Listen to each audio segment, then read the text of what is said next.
कहानी YouTube channel पर आप सुन रहे हैं काशी। काशी एक प्रेम कहानी।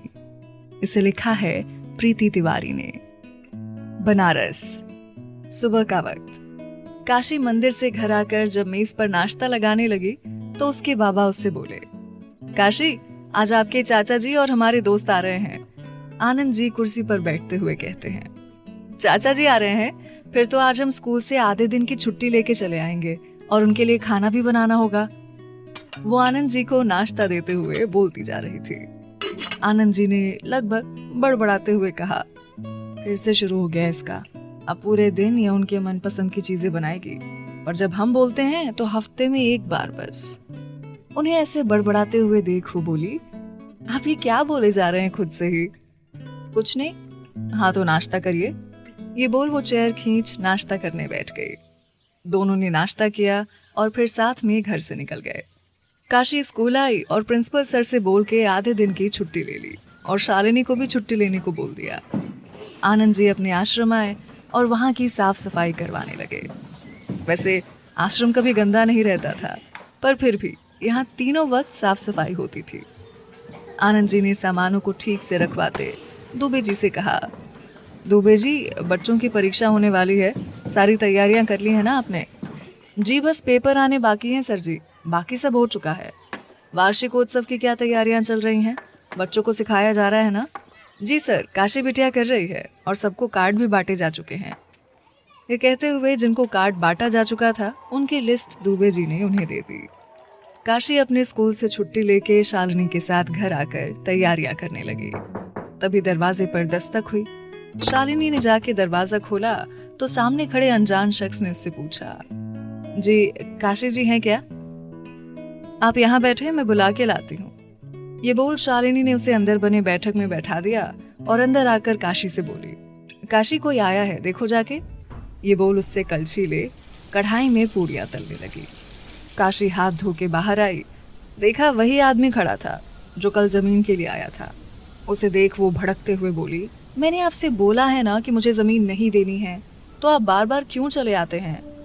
मैम मेरे सर आपसे एक बार मिलना चाहते हैं, वो कल या आज रात में ही यहाँ आ जाएंगे। आप बस एक बार उनसे मिल लीजिए, मेरी नौकरी का सवाल है, प्लीज मैम। उस इंसान के बोलने पर काशी ने सोचा और 2 दिन बाद मिलने को बोल दिया। वो आदमी चला गया। काशी भी अंदर आ गई। शालिनी ने उसे देख पूछा, कौन था ये? अरे कुछ नहीं, ये बोल दोनों वापस काम में लग गई। दोनों को काम करते हुए शाम हो गई और वक्त भी ज्यादा हो गया था, तो शालिनी अपने घर चली गई। काशी भी ऊपर चली आई अपने कमरे में। वहां आकर वो तैयार हुई और नीचे आकर अपने बाबा को फोन लगा दिया। बाबा कहाँ हैं आप? चाचा जी आए या नहीं? अरे हमारी राजकुमारी पीछे मुड़ के देखे, हम तो कब के आ गए हैं। फोन पर राजेंद्र जी की आवाज सुन वो जैसे पीछे मुड़ी तो राजेंद्र जी और आनंद जी खड़े थे। चाचा जी आप आ गए। काशी दौड़ के गई और राजेंद्र जी के गले लग गई। कैसे हैं आप चाचा जी? काशी ने उनका बैग लेके रखते हुए कहा, हम तो ठीक हैं, पर हमारी बच्ची दुबली पतली लग रही है। ये कंजूस आपको कुछ खिलाता है या खुद खा जाता है? राजेंद्र जी ने मजाक करते हुए बोला, अरे ये बोलो ये मुझे कुछ देती है या नहीं? हफ्ते में 1 दिन कचौड़ी जलेबी मिलती है, बस बाकी दिन वही फीका खाना। पर आज मैं इसकी एक भी बात नहीं सुनूंगा। आज मेरा यार आया है, आज तो दोनों खाएंगे। आनंद जी खुश होते हुए बोले, वैसे खुशबू तो बहुत अच्छी आ रही है। आनंद जी ने बोला, हाँ चाचा जी आज सारा खाना आपकी पसंद का बना है, आप बस हाथ मुंह धो के आ जाइए, हम खाना लगाते हैं। काशी बोल के रसोई घर की तरफ बढ़ गई। राजेंद्र जी को लेके आनंद जी कमरे में चले गए। रात का वक्त, बनारस एयरपोर्ट। मुझे उस लड़की से मिलना है। अभय एयरपोर्ट से बाहर निकलते हुए बोला, जी हुकुम, पर अभी रात हो गई है तो कल ही मिल पाएंगे अब। राणा ने गाड़ी का दरवाज़ा खोलते हुए कहा। अभय गाड़ी में बैठा और सारे बॉडीगार्ड भी आगे की गाड़ी में बैठ गए। गाड़ी बनारस की सड़कों पर चल पड़ी। अभय अपना टैब लेकर कुछ करने में व्यस्त था। राणा गाड़ी 80 घाटे चलो, अभय ने टैब में देखते हुए बोला। जी हुकुम साहब, राणा ने जवाब दिया और गाड़ी 80 घाट जाने वाली रोड पर मुड़ गई। अभय अपने में ही व्यस्त था। गाड़ी 80 घाट के थोड़ा दूर आके रुकी। क्योंकि वहां तक आपको पैदल गलियों में से होके जाना होता है। अभय बाहर आता है। हुकुम सा, इससे आगे पैदल जाना होगा, हम भी आपके साथ ही चलते हैं। राणा ने बोला, बस कुछ ही लोग साथ चलेंगे, बाकियों को यहीं रहने दीजिए। अभय इतना बोल के जाने लगा। राणा और कुछ गार्ड उसके पीछे चलने लगे। अभय कुछ देर चलने के बाद 80 घाट पहुंचता है। ये महागुरु वेदव्यास जी कहाँ होंगे? अभय ने एक आदमी से पूछा। जी, इस वक्त तो मंदिर में होंगे या अपने घर पर। जी, ऐसा सीधे निकल जाओ बबुआ, वही मंदिर होगा भोलेनाथ का, और उसके पीछे वो रहते भी हैं। एक आदमी ने अभय को बताया और चला गया। अभय आगे बढ़ा। मंदिर के बाहर जूते उतार के वो अंदर गया। बाकी सब वहीं खड़े रहे रखवाली के लिए। अंदर आके उसने देखा महागुरु बैठे कुछ लिख रहे थे। प्रणाम गुरु जी, अभय ने उनका पैर छूते हुए बोला। महागुरु वेदव्यास जी ने अपना सर ऊपर कर चश्मे को ठीक करते हुए देखा। वो काफ़ी बूढ़े हो गए थे और अभय के खानदान के महागुरु थे और बनारस के भी। आ गए तुम, मुझे पता था तुम आ जाओगे, क्योंकि तुम्हारा यहाँ आने का वक्त आ चुका था। महागुरु ने अभय को बैठने का इशारा करते हुए कहा। हाँ गुरु जी, वो ज़मीन से जुड़ी बात थी तो इसलिए आना पड़ा। अभय ने बोला। ज़मीन से जुड़ी बात आपको यहाँ लेकर नहीं आई है अभय, बल्कि आपका भाग्य आपको यहाँ लेकर आया है। यहाँ से आप खाली हाथ नहीं जाओगे। यहाँ से आप कुछ ऐसा ले जाओगे जो ज़िंदगी में आपके साथ रहेगा। दूर होंगे उससे, पर दूर नहीं। महागुरु की बातें अभय के समझ नहीं आ रही थी, या यूं कहो कि वो समझना नहीं चाहता था। कुछ देर वहाँ रुक के अभय गुरु जी से अलविदा लेके वहाँ से चला आया और घाट पर खड़ा हो गया। कुछ है यहाँ की हवाओं में जो मुझे एक एहसास दे जाता है हर बार, अभय अपने मन में बोलता है। कुछ देर वहाँ खड़े रहने के बाद वो होटल के लिए निकल जाता है। सुबह का वक्त, बनारस। अभय जॉगिंग सूट पहने घाट पर आया है। उसके गले में हेडफोन है। तभी मंदिर से उसे गाने की आवाज़ आती है। वो खड़ा होकर सुनने लगता है। जी, ये कौन गा रहा है? अभय ने जाते हुए एक पंडित जी से पूछा। ये तो हमारी काशी बिटिया की आवाज़ है। उन्हीं की आवाज़ से बनारस की सुबह होती है, वरना यहाँ की सुबह भी फीकी लगती है। पंडित जी कह के मंदिर की तरफ बढ़ गए। अभय वहीं खड़ा सुनने लगा। जैसे ही आगे बढ़ा चलने को तो राणा ने आके रोक दिया। हुकुम सा, आप इतनी सुबह बिना किसी को बताए यहाँ चले आए, कुछ हो जाता तो? राणा परेशान होते हुए बोला। चलिए चलते हैं, वैसे भी सूरज निकल आया है, आपको ज़मीन वाला काम भी करना है। राणा ने बोला। अभय कुछ सोच के चला जाता है और जाते जाते पीछे मुड़ के देखता है। काशी मंदिर से बाहर आती है और जाने लगती है। आज से बनारस में कुछ दिन बहुत भीड़ रहने वाली थी, क्योंकि महाशिवरात्रि आने वाली थी और ये पर्व यहाँ बहुत धूमधाम से मनाया जाता था। उस दिन तो लगता था जैसे खुद महादेव को सजाया जा रहा है। अरे काशी बिटिया, इस बार महाशिवरात्रि पर तुमको ही देखना है सब कुछ, और हर बार से भी अच्छा होना चाहिए इस बार, महागुरु ने बोला। जी गुरु जी, काशी पैर छूते हुए बोली और घाट से बाहर आ गई। घर आके उसने सबको प्रसाद दिया। तो आज भी बनारस की सुबह आपकी आवाज़ से होती है, राजेंद्र जी ने प्रसाद लेते हुए बोला। चाचा जी, आप यहाँ आए हैं तो काम तो होगा ज़रूर कुछ, काशी ने मेज़ पर नाश्ता लगाते हुए कहा।